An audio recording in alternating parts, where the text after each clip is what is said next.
Welcome back to the Running Wine Mom podcast. I'm your host, Samantha Solinsky, aka the Running Wine Mom. Today, I have a very special guest joining us, Annabel Monaghan. She's an accomplished author, having written several books across different genres.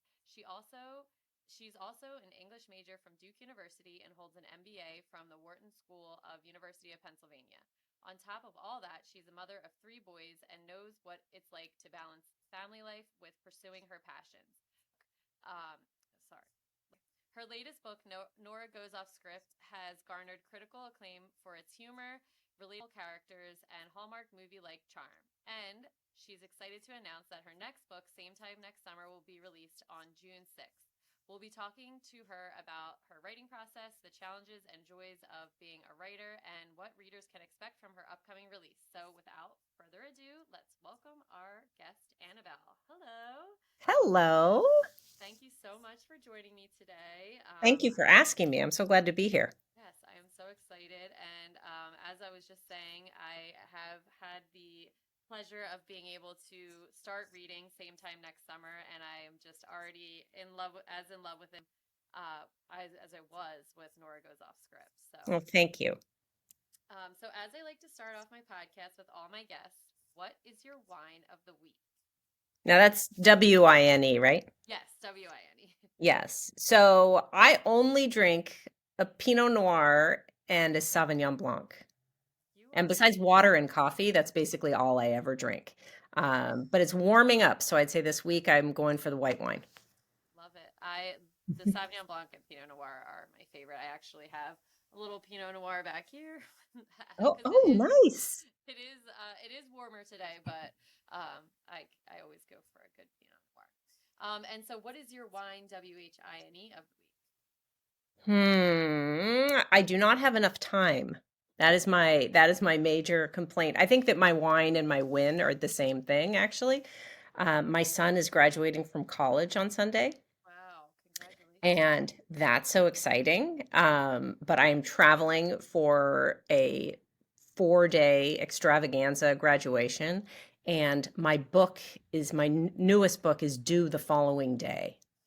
So Okay. I have to finish a book and go to all the graduation festivities in the Oh, exact same amount of time. So there just aren't enough hours in the day sometimes. yes. So all very exciting stuff, but I Yeah. totally understand can be very stressful. Yeah. Um, I also like to ask all my guests, what are 3 things that you are most proud of in your life? I think mine are boring. I mean, I'm proud of my marriage. I have a really nice marriage. And that has been basically a lot of luck. I didn't really know who he was when I married him. I just kind of liked him. So I'm proud of that. I'm very proud of my children, which I don't entirely think that has anything to do with me either. And I'm very proud of my work. I'm proud of my writing, which is basically my heart, bled onto a page. So I'm proud of that. And I just have had the pleasure to kind of research you over the last few weeks and just learning all about you. And as I said to you, your resume is very intimidating with all of the accomplishments that you have. And so you should be, I mean, everything that you said is something to be proud of, but I just feel as though you have a million things that you could list too. So you should Yeah, it's funny. You look at sometimes I will see my resume or I'll hear somebody read my bio and I'll think, wow, good for her. That doesn't yeah. really feel like it's a part of me anymore. And I have a child who's applying to college now, and I just think, like, looking back, it doesn't matter. Like, that seems so important in the moment, but those kinds of accomplishments don't always feel as good as the personal ones. Yeah, I can I can agree with that for sure. Before we get into my questions, when I was reading a lot of your bio stuff, one of the things was that you love funerals. And I I need do. to know that was something that I mean, I loved reading all the things that people didn't know about you, and that was obviously one that I picked out of it that I said I need to ask her about it no matter I don't know how it's going to fit into our conversation, so let's just get it Well, I think there. thematically, it's just going to be that I'm the weirdest person you've ever had on your podcast. And maybe this funeral thing will just be like the clincher. But the reason I love funerals is that everybody is their realist self. You show up at a funeral, you're not so worried about funerals as compared to weddings, right? Okay. People are gossiping at weddings. Nobody's gossiping at a funeral. Every people cry, they let their mascara run down their face. People get up and just speak from their heart. Nothing's terribly rehearsed because you didn't have time. Um, and nobody's disappointed at a funeral. Like, oh, the flowers weren't right. It's always about something bigger. And I always think people bring a big heart of love to a funeral. And having said that, I like funerals of old people, not young people. That's not fun. But somebody who's lived 100 years, there's always a lot of just love there. I agree with that. Everybody has positive things. No one really goes to a funeral and is saying what a terrible person this was to see. So you're right with the a lot of love. I love that perspective. All right. So I am the running wine mom. So I like to do a little fitness and parenthood first before we get into uh, your writing career. And it doesn't have to be very extensive, but what is the main way that you stay active if you do stay active?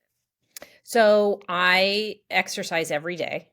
I am a person, I'm either going to do something every day or not at all. I also have a glass of wine every day. So I wake up in the morning and I put on exercise clothes first thing just to make sure that that happens. And I either run or I go for a walk. I have had periods of my life where I've done yoga. I probably haven't done it in 3 months. But I do something every day. That's great. Movement every day is so important. And I am a health and phys ed teacher for high school kids. Oh, And wow.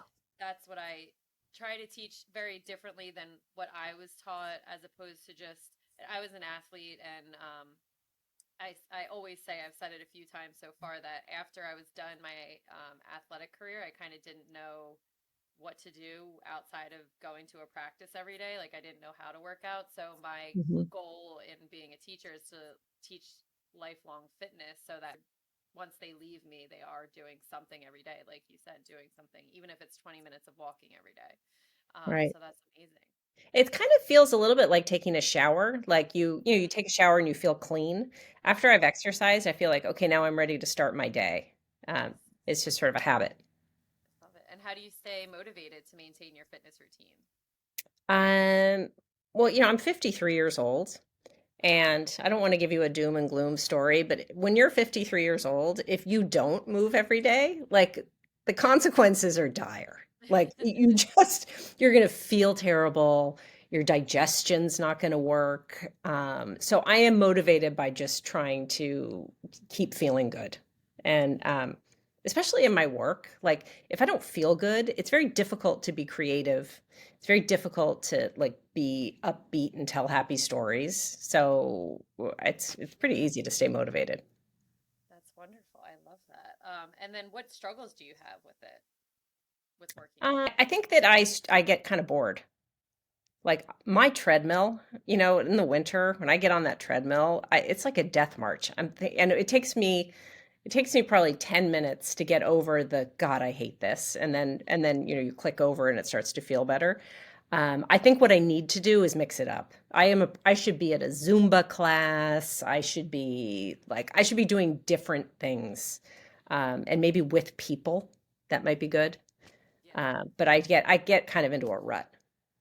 My Monday night workout is our dance sweat class at my gym, and it is just totally not what I ever would think that I would be loving about Mondays. But I've been doing it for probably like 6 or 7 years, Monday nights dance sweat class, and it's the most fun ever. It's with everyone. It's pretty much all women. There are some guys that go, but we just have a great time. It's like you're in What kind of love. music is it? So the one that I go to, it's a little bit like Latin hip hop, but also like old school remixes that are like new How school, fun. little like Cardi B mixed in there. You just never know what you're gonna get. She does such a great job of it, but it's definitely not anything that I ever saw myself enjoying as much as I do. So I That highly sounds suggest really fun. What do you wish you learned earlier in life about fitness and nutritional health? Well, I grew up in the 80s when we were told that we should be eating like pasta and bagels only. And I kind of and my mom always cooked like really healthy, like kind of the way I eat now. But I went into this whole time when I was in college and then out of college when I was eating almost entirely like sugar and carbohydrates so that I wouldn't eat fat. And Yeah, fat my phobia. body literally, like I'm practically gluten intolerant. Like I can't handle that kind of food. I was so puffy for so long. I wish I'd figured that out sooner. That seems very straightforward. Yeah, I the nutritional aspect of but probably up until recently, I feel like everything is like fat was bad, carbs were bad. It kind of went up and down of all different things. And I don't know, maybe if I'm just really more into the nutritional aspect, but I feel like I can eat everything in moderation. That's what Right. I enjoy doing. Right. No, Um, I'd go a whole day and at the end of the day I'd think, "Oh, I ate 2 bagels today." I'm like, "How was I surviving like yeah, no right. nutritionally?" Like it's just crazy. Um, and then you said earlier that working out allows you to have your creative flow. Is there anything else that you have in regards to mental health and physical fitness? Yeah, I mean, I don't know what the word for this is. You know the thing like sometimes you're driving and you're like, "Can't believe they said that. They shouldn't have said that. You know what I should have said? I should," like that where you're like going over something in your head. Hmm. I feel like a cardiovascular exercise clears all that nonsense off. Right. It's like housekeeping for your mind, where you're like, Yeah. "Who cares? Let it go." Yeah. It definitely gives like such a wave of relief and stress relief. And when I go for long runs, I could be so angry before, and then I kind of like have the argument through my mind, and it just like is such a Yeah, nice way to kind of let it go. yeah, and Um, then you have come back and you have a nice attitude towards everybody you're talking yeah. to. I mean, it's just like endorphins are real, so Yes, they really are. I truly believe in that. Um, so let's move on to parenthood. You are a Mhm. mom of three boys. That is, I don't know how people do more than two. I have two little ones right now. Mine are only 2.5 and 11 months old, so they're really little. I have a girl and a boy, but I've said I don't know how people do more than two. You're outnumbered. Okay, can I just say something to you? Yeah. It will never be harder than this. Okay, that's good. Where you are right now, like I'm starting to sweat just thinking about it. That is the hardest time physically, mentally. It's just terrible. Yeah, it was funny because probably about like 25 minutes before we got on, my husband got home from work at like 7:20, and I'm trying to get the kids all wrangled to bed, and I still had to hop in the shower real quick because I came back from my class as well. And all of a sudden, I'm just like, okay, I just need you to just take over because otherwise, I'm not going to be able to. Even function in about 20 minutes. And my husband is wonderful with that. He's like, okay, yeah, go. Just go downstairs, do whatever. I got both the kids to go to bed. So, That's um, everything. That makes yeah, such a difference. yeah, having it as a relief is really nice. I did read that you said that you think three kids is easier than one. What do you, that was, I think, on one of your, Yeah. Who knows where I wrote that crazy thing, but I really do. I when I had one child, I was so preoccupied with that child. This just might be my nature, and I really like worried about everything about him. And then I had a second child 3 years later, and he was like the most difficult baby that I've ever heard of in my life. Like he just screamed for all the time.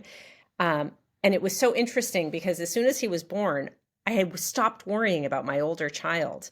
And I was just like, and then he, grew out of being a baby. He wasn't a baby Right. anymore. And then I had these two children who kind of interacted with each other. And the, I don't know, I think I had enough on my plate that I just couldn't get too preoccupied about anything. Yeah. I was just having this conversation over the weekend because a lot of my friends are either pregnant with their second or just had their second, and um they were like, we wish that we were the way we are with our first, the way we are with our second, because it's so much more relaxed with their second. And I'm like, you can't be the way that you are with your second if you didn't have your first. Like, you have No, to learn through it's all of his that. birth order is like Yeah.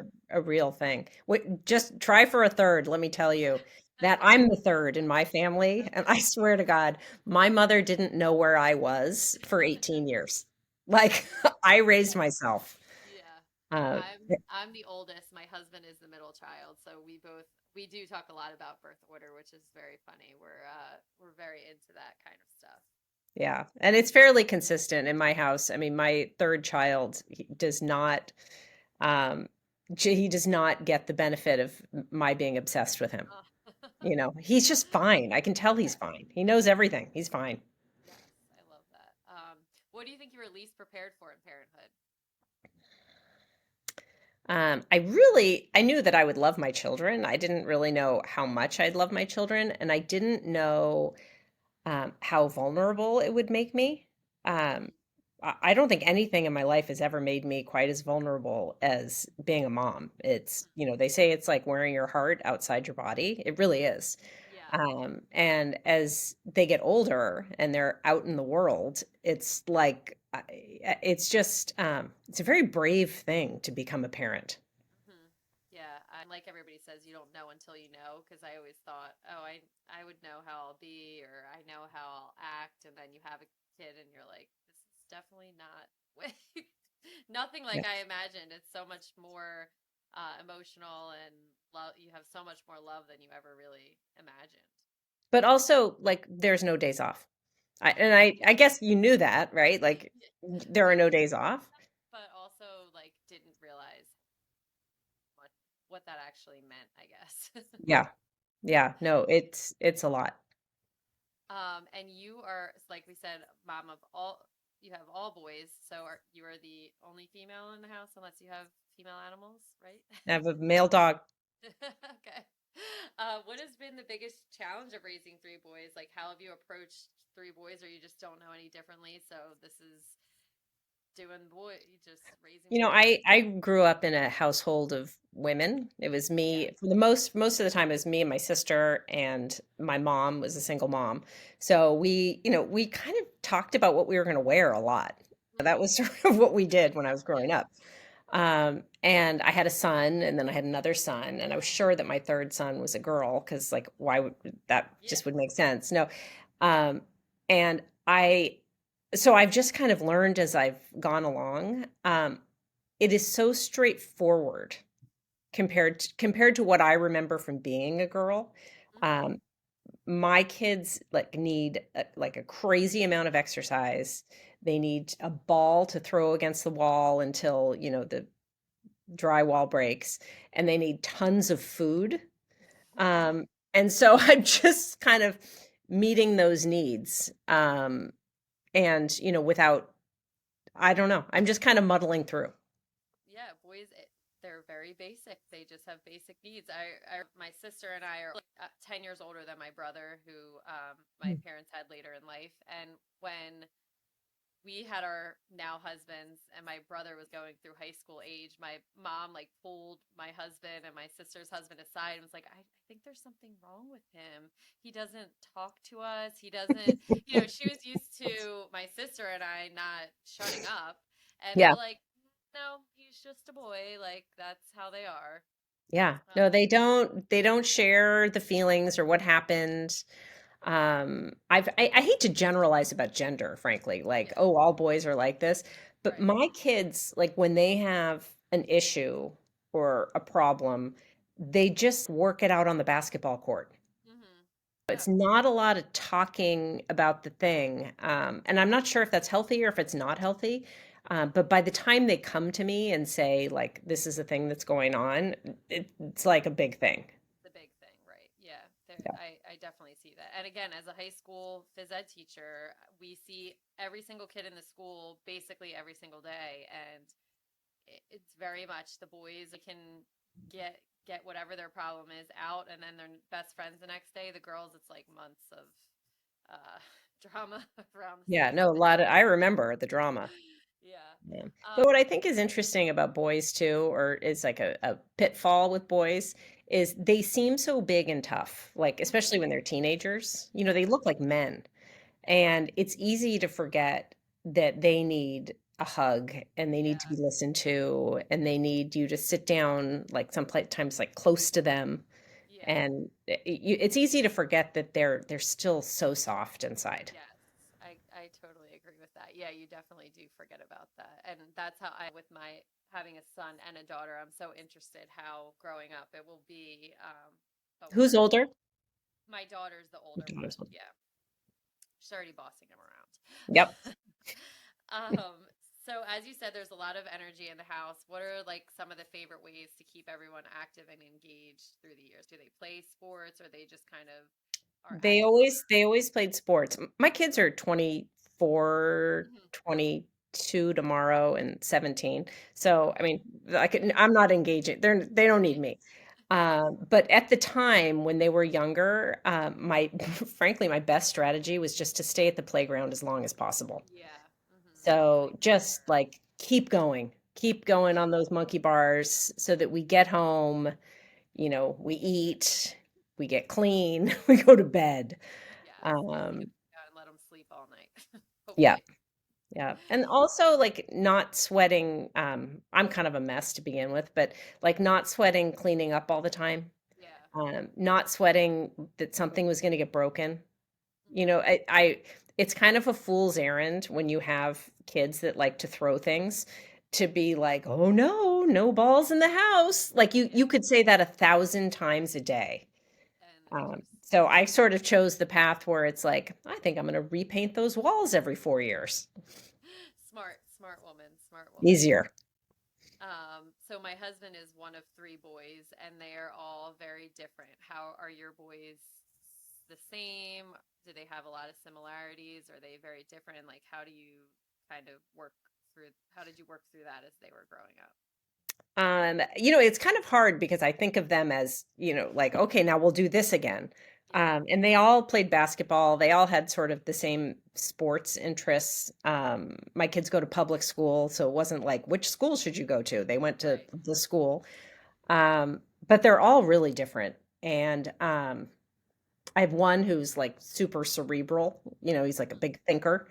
And it was always sort of funny to like, my husband and my two other kids and I would be watching a Will Ferrell movie. We're all like doubled over laughing, and he's like doing Mensa quizzes on the computer, and it's tricky not to be like, come on, weirdo, like come with you.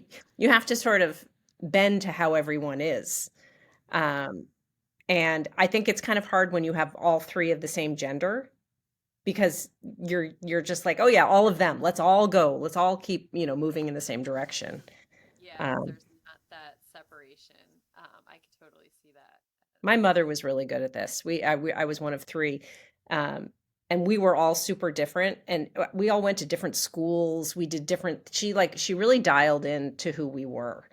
That's Um, wonderful. it is wonderful. Um, and so what do you think that your parenting style was when you were raising the kids? If you think you had one, I know parenting styles are a new thing, but do Yeah. you? No, I'm like super present, and I've always been home. That's the other thing. I've been here and been writing at home. Um, I think I'm like I've been involved. I try to do a thing where I'm not trying to solve the problem all the time. I don't know what that is. Like if you forget your lunch, I'm not going to bring you your lunch because then tomorrow you're not going to forget your lunch. Like I don't know what that parenting style is. Maybe it's old school. But I do a lot for my kids, probably way too much, but I try to like foster a little bit of like, yes, you can go out in the world someday and do something. Life skills. Yes, you're teaching them life skills. That's God. something. And my husband honestly does talk about the fact that anytime he would forget his homework, his parents would always bail him out of it. So he just knew his parents would always, instead of letting him get in trouble for it, they would just kind of bail it out. And they obviously thought they were doing the right thing for him. And he's like, it made me lazy because I didn't Yeah, have no, to. there's something to that. Like you Yeah. forget your homework, you should have to explain to your teacher why you forgot your homework. It's uncomfortable. Hmm. Yeah. And what is one piece of advice that you would give other parents? God, don't you hate parenting advice? I just think it's so, it's like I could give you so much advice on how to parent my kids because I Yeah. know I'm an expert on that. But one thing I would say, just like looking back, I've been at this almost 25 years, is you can always go back in time and teach your kids responsibility or teach them calculus or teach them whatever. But you can't go back in time and make somebody feel loved and worthy. Like if they didn't get that right away, if they didn't get the feeling that you were on their team, they're never going to get that later on. And that's like really the most important thing. So when your child does something really stupid, which is like with my kids, that would be like every day, and you want to go and like, humiliate them or whatever that is because you're so annoyed about it. It's like, just think like the first thing is, I love you and I'm here for you. Also, could you not do that again? Um, that would be my advice.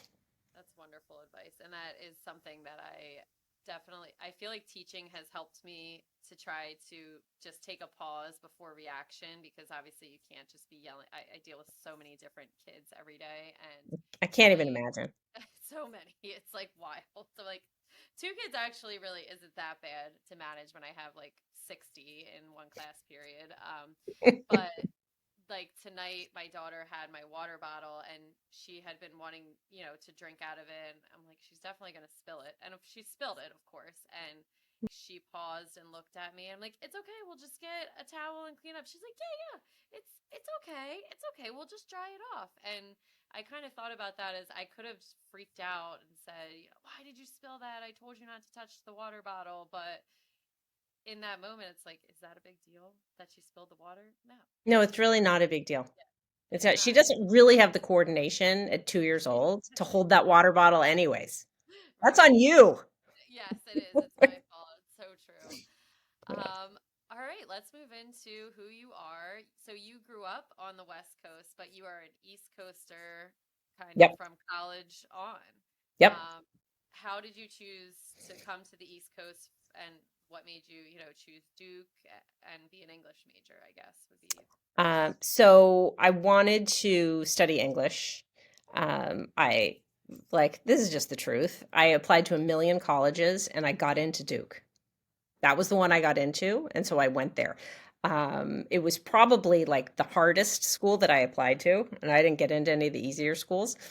And I grew up in Los Angeles. I wanted to go far away to college. That was like in me for absolutely no reason. It's just I wanted to be away. So it ticked all the boxes, and they have a great English department. Yeah, and so English majors obviously do, they cover a wide range of literature. What was your major interest in English and My concentration was in, I think you had to pick a concentration, was in American literature. okay. I read a lot of Faulkner. I can hear my dad in my head right now. Like, what are you doing? What are you going to do with Absalom? Absalom? Like what? But it was the thing that I was good at in high school. It was really the only thing I was interested in was sitting around and reading books. I also took a couple of really great writing courses. There wasn't a writing major, but I loved it. Yeah, and when you got there, how did it shape like who you are and what you wanted to be? Did you know that you wanted to write books when you went in, or did you want to teach, or how did that? So I wanted to be a writer from like the time I was 5. I always wanted to be a writer. And I went to Duke and I read all the books and I like, fancied myself that I was going to get out of college and start writing books. And what I didn't realize is that that's like not a thing that you can do. You can't get hired to write a book. And when I was a senior in college, all of my friends were moving to New York City. They all had jobs. They were moving to New York. And I was like, huh, well, I want to go where my friends are. I, how am I going to feed myself and like have an apartment? So I ended up getting a job at Goldman Sachs. and I moved to New York and I worked in their equities division. And I had this idea that I was going to write at night. So I was going to do that job during the day, and then I was going to write at night. That was going to be really good. But I also worked at night. So I kind of got way off track with that English major dream. Oh no, yeah, no, I mean, so you moved to New York, and how long did you live there for? So I did that job for 2 years, Okay. and I was like not I wasn't really cut out for that job, but it was cool, like I and interesting, like and if you're a writer and you're around a lot of drama, like Wall Street's great for drama. Right. Like Yeah. loved it. And then I left there, and kind of the thing you do after you have a job like that, if you're not really like you're just doing the next thing, is you go to business school. So I went to Wharton in Philadelphia, and I was kind of on this same track, and I got an MBA in finance. So I'm like way off track from what I ever wanted to do. And I then moved back to New York and took a job in investment banking. And I did that for like 3 years, um, until I got pregnant. And then I was like, maybe I could just not do this job anymore. And I quit. Whoa. Okay. That's Yeah. yeah. So, because when I Oh, was I also got married. yeah, Not that it matters, but I no, got but married. yeah, at some point in there of all Yeah. of your, yeah. So when I was reading about what you did in your life, I'm like, how did she go from Duke to UPenn? And then, that's I live outside of Philadelphia. I grew up on the Jersey side of Philly, and now I live in Bucks County, so Oh, do you? north. I love But Philadelphia. my aunt and uncle own a bar in Fairmont that was I mean, it's been there for almost 30 years, Wow. on 20th and Spring Garden. So, but yeah, Philly, and it gets such a bad rep, but I um, love it. I love it Love it. too. Love it. Loved living there. Yeah. Anyways, Um, yeah, I think I told you on Instagram that I'm like Mr. Magoo, right? I'm just like wandering around, like, oh, yeah. what looks like a good idea? Which leads me to my next question. That you did have a short stint at you were at Sarah Lawrence College as a writing Yeah. instructor. So how did that? So Um, I took a class, an adult education class at Sarah Lawrence, while I was writing my first young adult novel. The class was, I think it was Introduction to the Novel. okay. And I got to know a lot of people there. Like it's really a fun place to take classes because all of a Right. sudden you have a writing community. Okay. And then that book got published, Okay. and they came to me and said, "Do you want to teach?" Oh, and then the sequel to that book got published. So I had two books published, and they said, "Do you want to teach novel writing in the adult education?" I was like, "I think that's something I've always wanted to do." Yeah. So I went and I did that I think I taught for 3 years. But what I will say about that, it was fascinating. I really enjoyed it. I didn't write anything for those entire 3 years that I was teaching. Okay. Wow, that's Uh, interesting. Was there just because you didn't have time or I had um everybody's stories in my head. okay. So it was like we were workshopping. I had like 12 people in the class. I taught with a co-teacher, my friend Eileen Palma, and we were workshopping everybody's novels. And I would honestly be just taking a walk thinking about everybody else's novels all the time. Yeah, that was going Um, to be one of my questions is do you think it, even though you said you didn't write, do you think it influenced your writing after that, or like just seeing so many different styles or ways of writing, or do you think you kind of stuck with that's actually a really good question. I find that the more um, I talk about like how to write, the more in my head I am about it. And I mostly just kind of write from my heart. hmm So, and the more I'm in my head about my writing, it's just like it ends up feeling kind of false. So I don't think that teaching writing was a great thing for me. I think it was a great thing for me to stop doing so I could just get back into like, what kind of a story do I want to tell? What kind of a story would I want to read? yeah, that's and so the books that you were talking about, is that a girl named Digit, is that the one that you wrote while you Mhm. were okay, so and that's young adult That's novel. young adults. Yep. Okay. um Okay, so let's talk about your writing process. I know you just said you don't like to think about your writing is a little bit more difficult or to process, get you in your head. But what do you think, like in a generalization of what your process of writing, how does it So go? there is a process. It's just not like it's not a process I'd recommend to Yeah. anyone.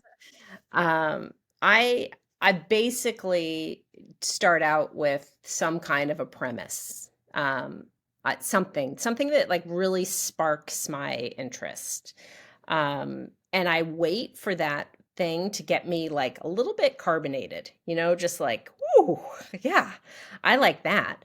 And then I start randomly at some point where I've got a person and something's about to happen, and I start writing. And then I will keep writing sequentially until I'm at the end of the story. And usually at that point, and I know this doesn't seem like a good use of time, but at that point, I sort of know what my story is. And then I go back to the beginning. And I was reading something about it might have been an interview that you did. I don't know where honestly, but it said that you don't think of your ending, like you kind of go through it and you don't think of your ending immediately, which was kind of like eye opening to me when I was reading about that. I was like, Yeah. my gosh, Yeah. from again from a teacher's perspective, all of our like our lessons and objectives, like you want this, so the way that you're going to get it is that, and then you kind of work everything in the middle of it, and it's just interesting to think of a writer just The kind of problem going is through that when it. I start, I don't really know, like I know what kind of a person I'm writing about. Right. Like I'm writing about, let's say in Nora Goes Off Script, I'm writing about a screenwriter for the Romance Channel who's never really been in love. Hmm. I've got a feel for what that kind of a person is. But it's not until I've written most of that book till I'm like, ooh, Nora. Yeah. Yes. So I can't possibly tell you what the end of her love story looks like. I will tell you that I like a happy ending. So Yeah. I kind of, is to the extent I'm writing love stories, I do know what the ending is. Hmm. I just don't know how, I have no idea how we're going to get there. Right. Yeah. That's very interesting. And then you started with young adult writing, and then you went to adult fiction. How did you grow to that, or how did you decide to change in that way? I think the first way you said it is the right way. How did I grow to that? Because I Yeah. didn't decide. I think that when I wrote my first novel, which I think I was 39 when I wrote that. Um, it's a big thing to write a novel. Hmm. You're very much putting yourself out there, and even though you're writing fiction, you're telling the world a lot about yourself. Like you've read one and a half of my books. You know a lot more about me than Yeah. you know. Um, and so when I was writing those books, I think I was comfortable telling the world what my perspective was as a 17-year-old girl. Hmm. Because like, what do I really care if you know what I thought when I was 17? Right. And while I was writing those books, I started writing a column for moms. It's like a sort of ha-has for moms. Does Volvo make my butt look big? Is that Yeah, the book is called "Does This Volvo Make My Butt Look Big?" But that was a column that I started writing, and it got picked up in a couple places. It actually turned out to be much more successful than my young adult novels were. And I was writing that every other week, and I kind of started developing my grown-up voice. And what I mean by that isn't really even a writing style as so much as confidence hmm and the confidence that I could say what I really thought about my actual life and tell the whole world and deal with what they thought about that. So I was kind of warming up writing this column, and frankly, I wrote this column for I've been writing for 15 years.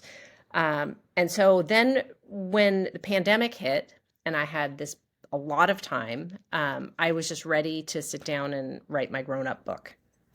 That's yeah, the positive of the pandemic, I guess, is what came out of that. That's wonderful, Yeah, especially it for was a wonderful time for writers, yeah, terrible for the world, but it was, if you were a person who had something that you wanted to do and were always waiting for a little extra time, um, that yeah. was it. So how do you come up with the ideas for your books? As you said, they do kind of somehow relate to you a little bit. is it just you're like walking down the street and you're like, this is what, for example, like Nora Off Script, where you just like, I'm gonna write a love story. Did you watch a lot of Hallmark movies? And then you're like, I need to write something about one. You know what I do? I listen for this like or this kind of feeling that I get when I just get like overly interested in a single topic. I Hmm. know there's something there for me and I have to like keep ruminating on it. And with Nora, it was I had had surgery and I was stuck in bed and I was watching the Hallmark Channel for 3 weeks straight. And when I tell you, like 3 weeks of the Hallmark Channel is a lot of Hallmark Channel. Yes. And I figured out pretty quick that that was the same movie over and over and over and over again. And I couldn't stop watching and I couldn't stop like clocking the time. Like, wow, he's gonna leave at minute 108 out of 120 because he leaves. Like I got so obsessed with it. And I started thinking about the people who write those movies.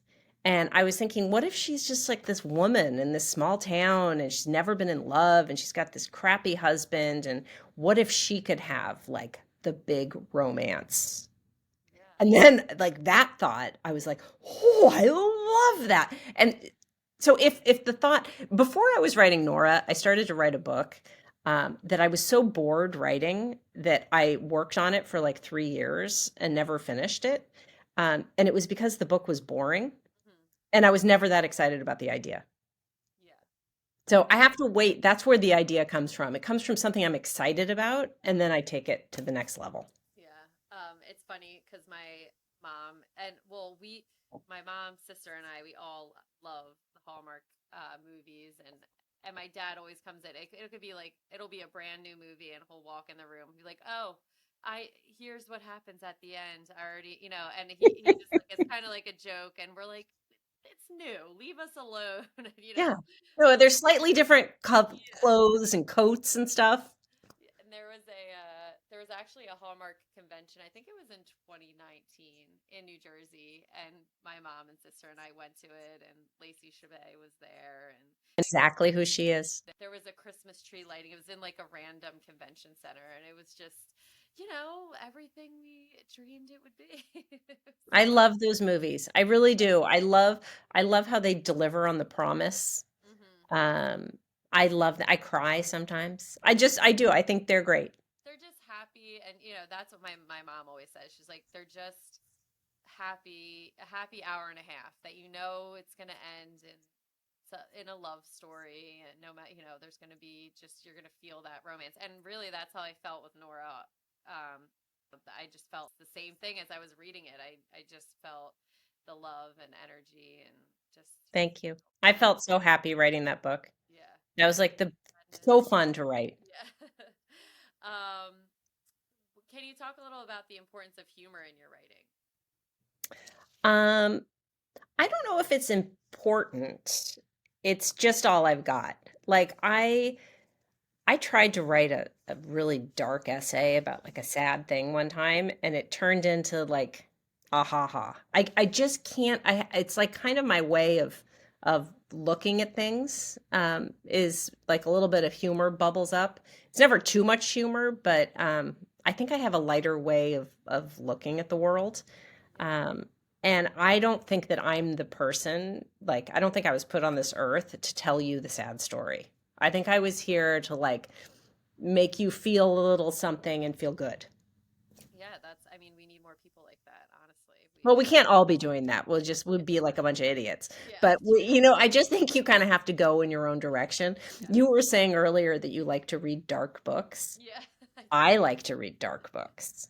Like those are my favorite books, but I I just can't write like that. Yeah, I mean, it's got to be so tough. Maybe I'll interview one of them eventually, but you have to really probably be in such a dark place to actually write them. Like, I listen to a lot of Audible books because, with having kids so little, it's very hard.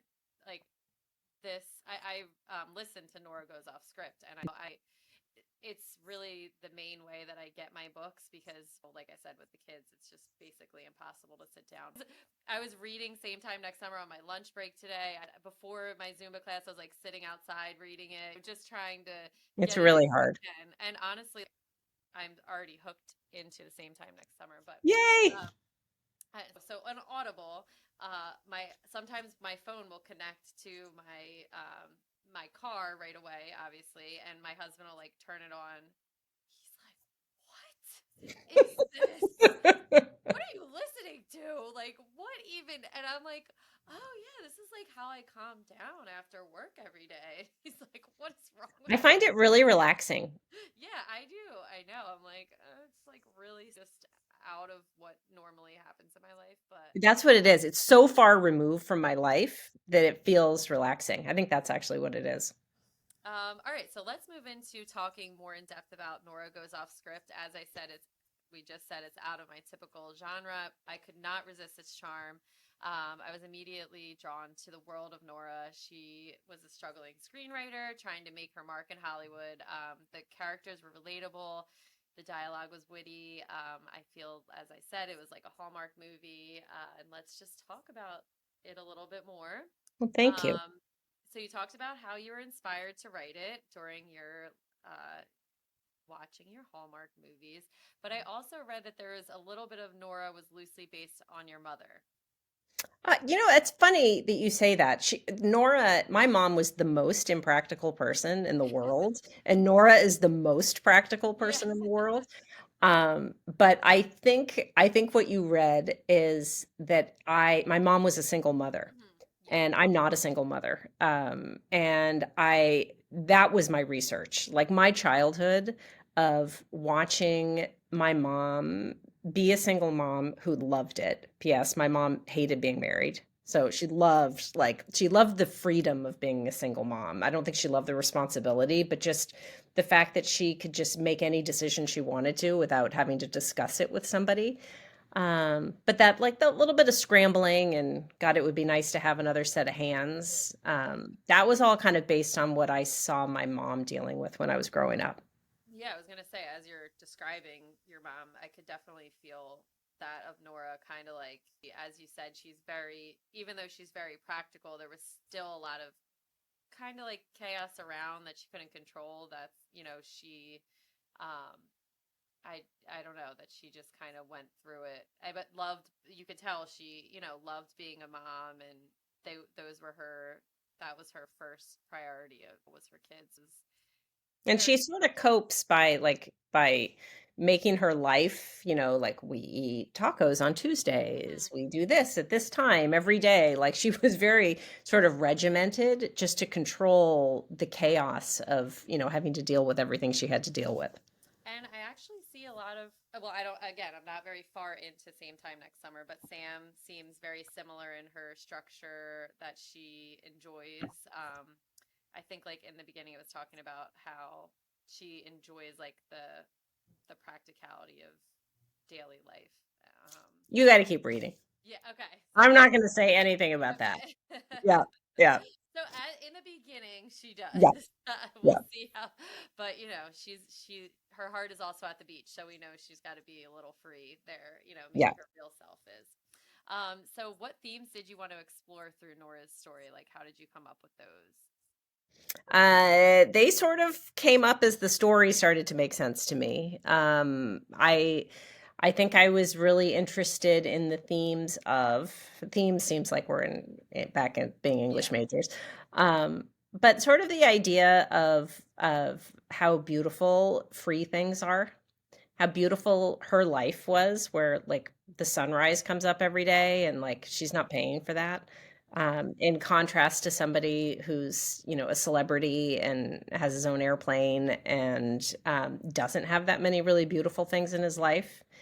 Um, and I thought that was, I kind of like the way she came to appreciate like drinking better wine because, Yeah. better wine is kind of nice. And how he came to appreciate like how simple and wonderful her life was. I kind of wanted to explore, I didn't really intend to explore this, but this idea of victimhood and about taking the things that happen to you and sort of turning them around. I really loved how Nora had a love story with herself and with her work. Yeah. Um, I don't know. That all felt very empowering to me. Yeah, I I think that is definitely something that drew me to her. Just obviously being someone happily married with two kids, but to see someone who was unhappily married and really making such a life for her. And as you said, with the sun, with the sunrise and sunset on that, that was something that I'm like, you can't buy that. That's nothing that you like. Leo could never buy that view. I mean, he could buy the view, but he wouldn't appreciate Right. it as much.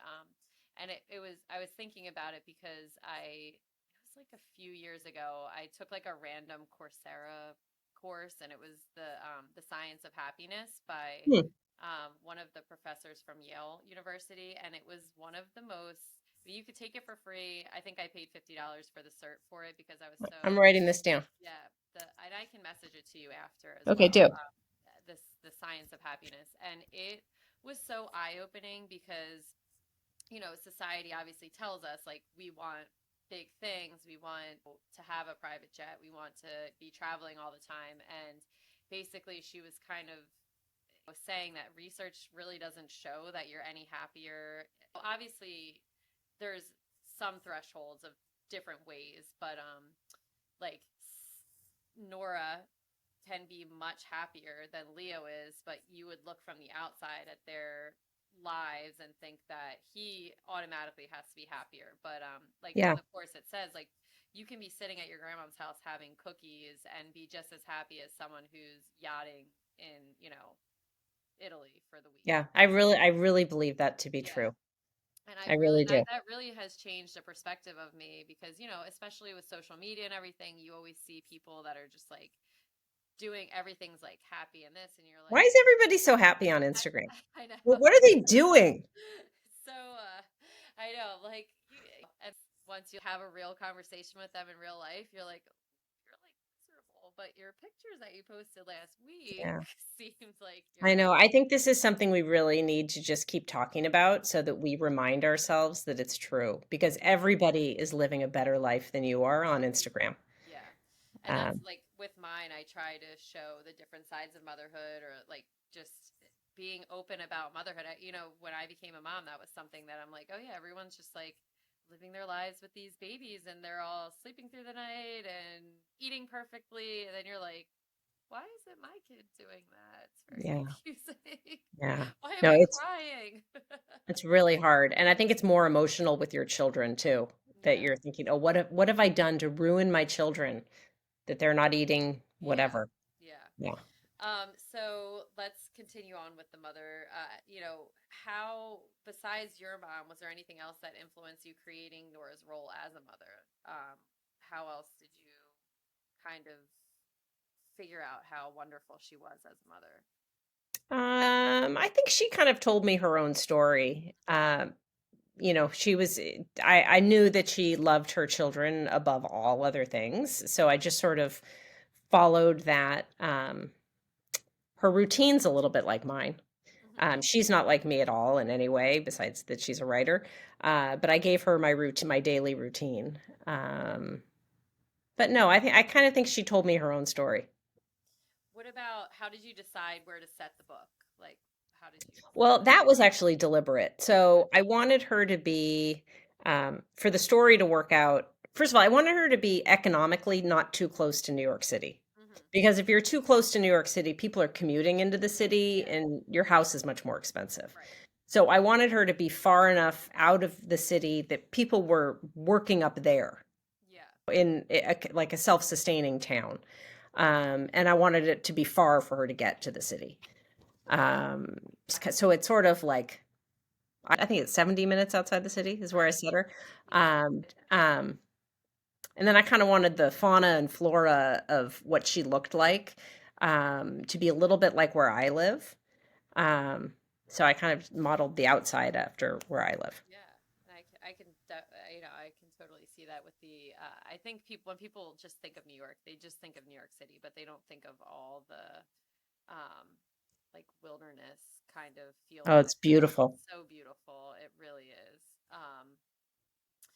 Also, the other question that I had was it purposeful to have her create her most successful script while going through like what's supposed to be one of her most difficult times in life? Yes, and the reason why, so she writes a film about a screenplay about her divorce after she's been writing these Hallmark movies forever, and that was true. Like that was her truth. It was like the raw, horrible truth of what happened to her. And I think that that's really our most successful thing we can give the world, right? Rather than just like wrapping everything up in a nice little bow, like a little bit of reality and heartbreak on the page is probably what sells. So that's what happened to her. Yeah. Was there anything like that you had to cut out, like scenes or plots that didn't work as you were going through the writing process? It was a really short book. By the time, like when I sold it, it was a really short book. So I had things I had to add during the editing process, um, more than cut out. My editor made me write a sex scene. There was no sex. And if you're thinking back at the book and you're like, was there any sex? It was one paragraph. Yeah, yeah. Uh, but it was like I struggled with it like you wouldn't believe. So no, most of it was adding stuff back in. And then, so growing up in LA, did any of the Hollywood glam, like, was that part of anything that you remember growing up, or did you do like different research on it? Yeah, no, not well, research. I kind of Googled like what all those trucks are called. Like I don't know all the Hollywood lingo. But I did grow up watching every single Academy Award. Like we would eat dinner in front of the TV, we would get dressed up. My mother would have voting cards for all the movies. We saw every movie. Like I mean, I saw every movie growing up that was That's for amazing. for 20 years. Yeah, that was kind of that's what you do in Los Angeles. It's like that's what the town is. So I didn't really know Hollywood people. We weren't Hollywood people, but that yes, that was very much just a part of my experience growing up. Did you have a favorite moment or like particular scene in the book that you Yes, I do. I have a very favorite scene, and I actually can't say what it is because it would be a spoiler. Yes. They're sitting by a fountain outside, Okay. but I'm not going to say where they are because I can't say it. Yes, yes, I got it. What do you hope that the readers take away from Nora's story?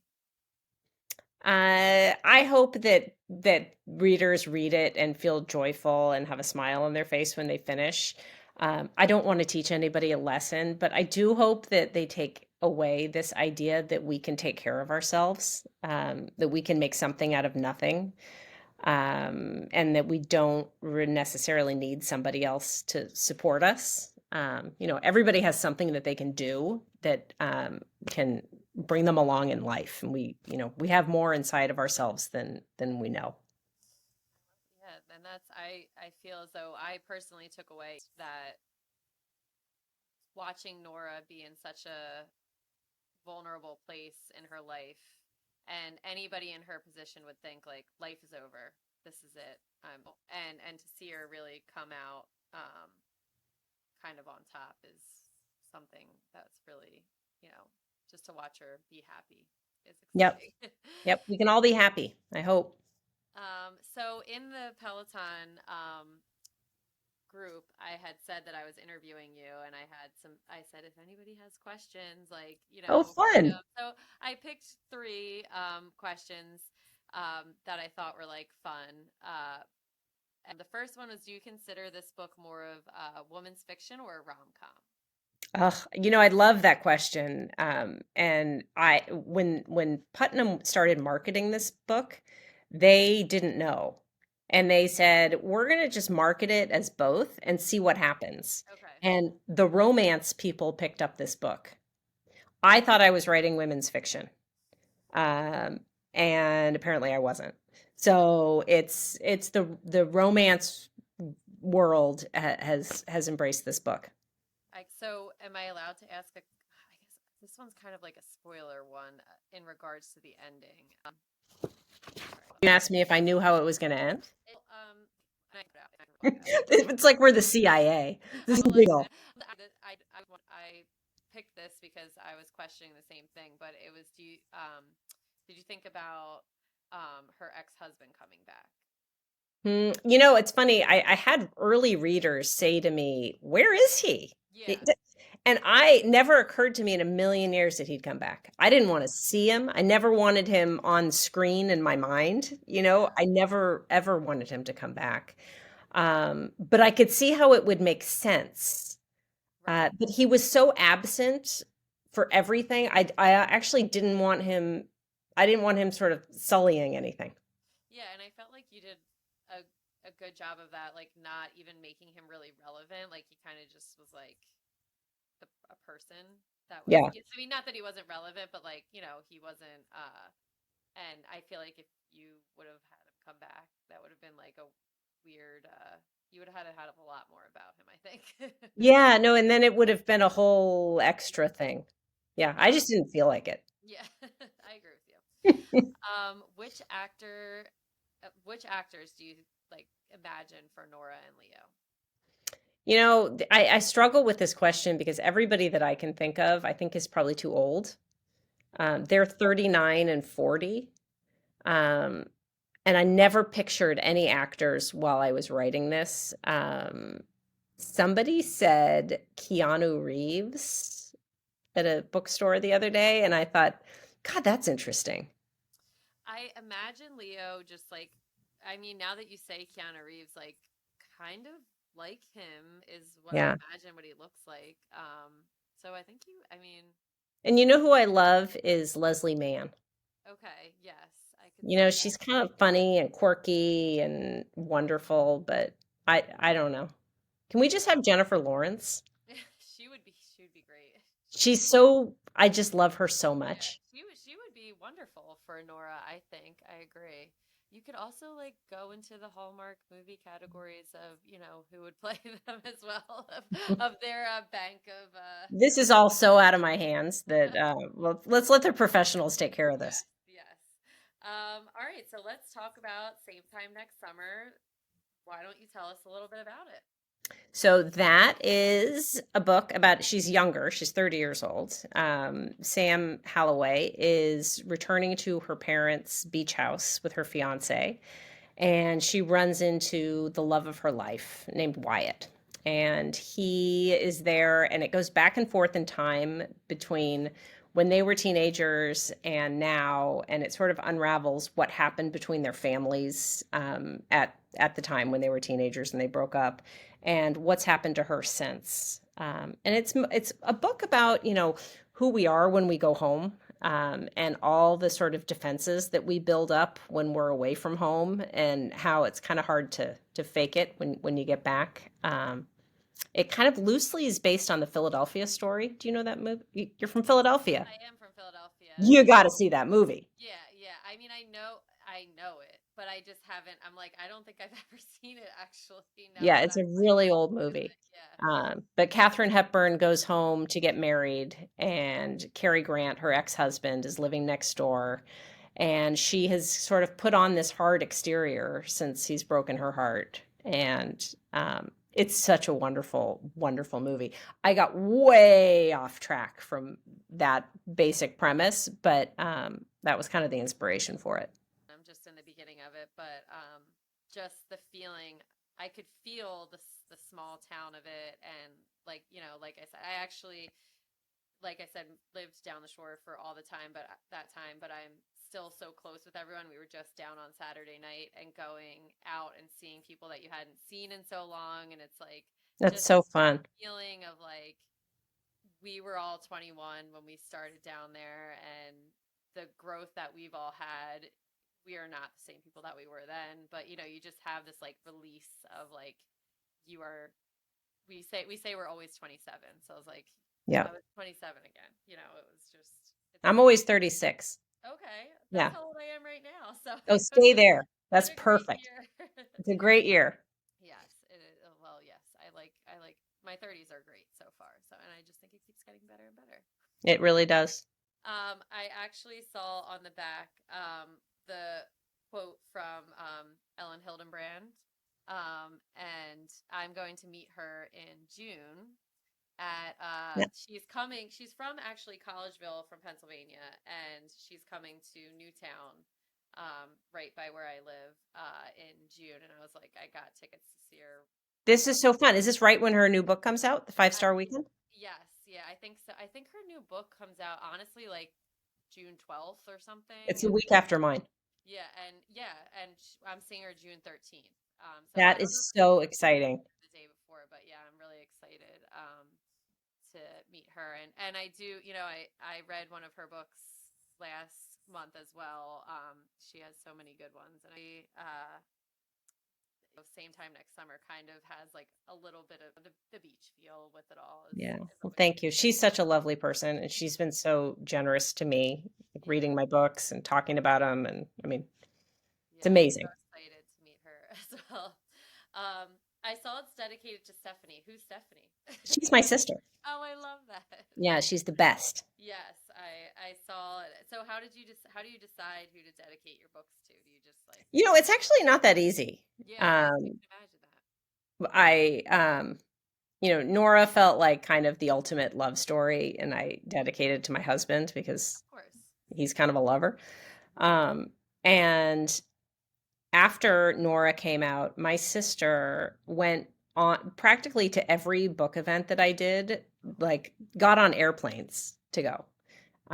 She is an incredible support. And then when I was finishing Same Time Next Summer, and I kind of got myself into it like a little bit of a time crunch, she took me in at her house and she locked me in her attic and left snacks for me so that I could finish that book.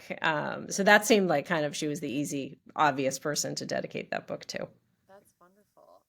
And then like what kind of research did you have to do for this novel? Do you guys go summer down there or I summer at home. yeah, But my sister has a place in Long Island.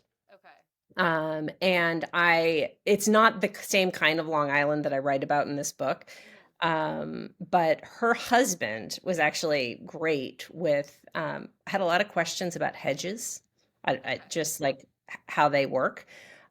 He's an expert on hedges, and he's also a surfer. So he read all the surfing passages. You hate to be like some woman who writes a book about a lot of surfing and you say it all wrong. That would be so embarrassing. So he read all that for me. That was really helpful.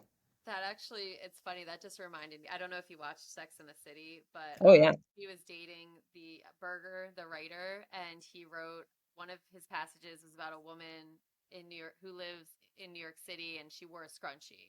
And Sarah Jessica Parker Carey was like, "I loved the whole book, whatever, whatever, but a scrunchie." Like she would never wear a scrunchie, and it was kind of like the demise of their relationship. Because he was Right. doing his research and asked a New York City woman. So I think it's wonderful that No, you need help. yeah, And do you know Jane L. Rosen, who wrote A Shoe Story, and she has On Fire Island coming okay, out?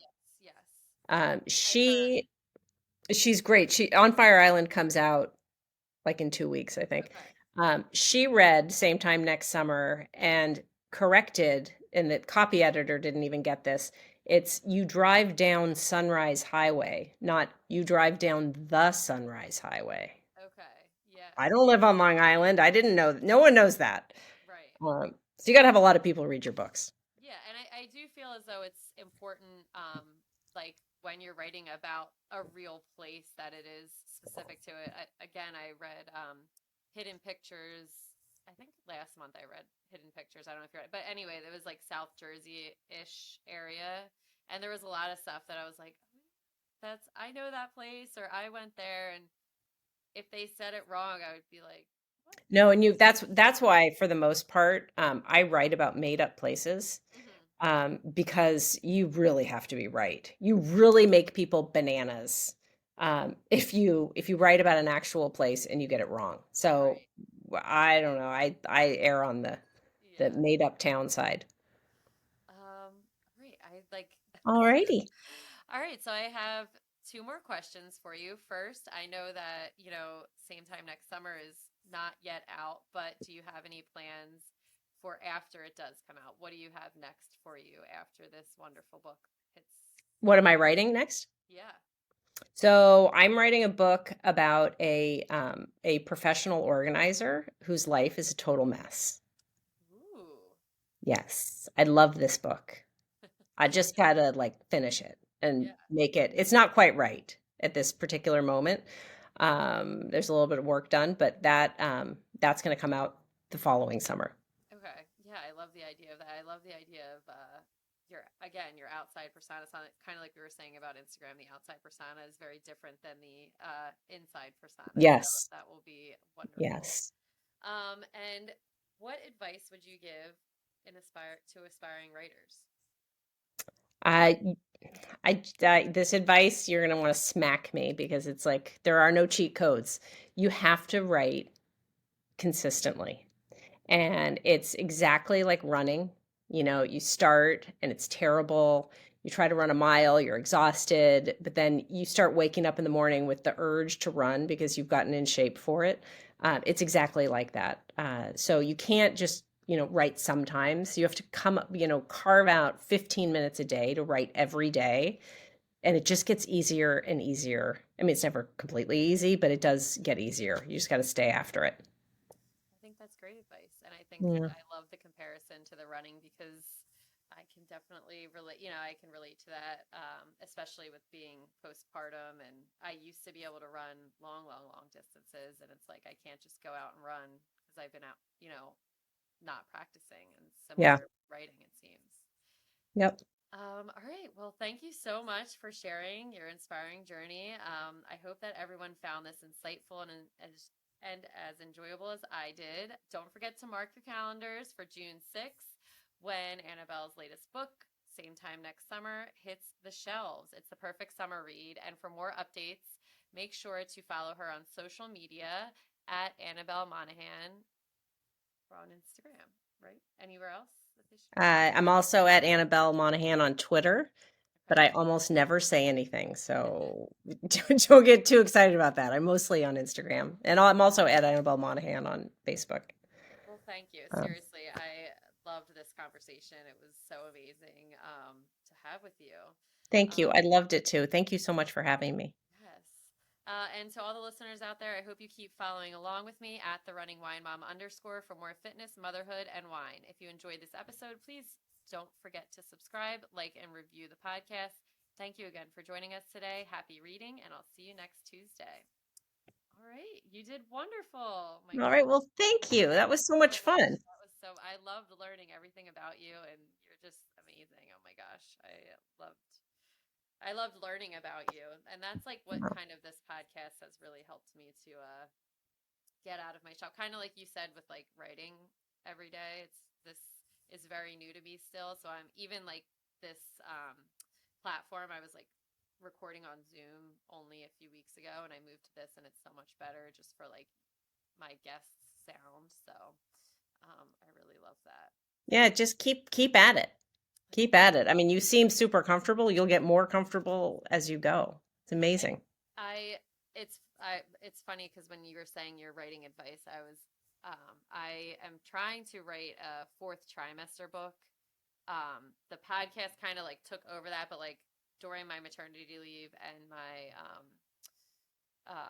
like pre having Parker, I kind of like was writing everything as it is, and like now I'm just all kind of conjumbled with it, even though I have a lot of information written down. But hopefully in the summer I will take your advice and just like write with it every um, day because I think it's like so important. I don't know what I'm gonna do with it, but Yeah, that's the other thing. Don't get too in your head about what you're going to do with it yeah, or how much you're going to write. Just yeah. write what you've got right now.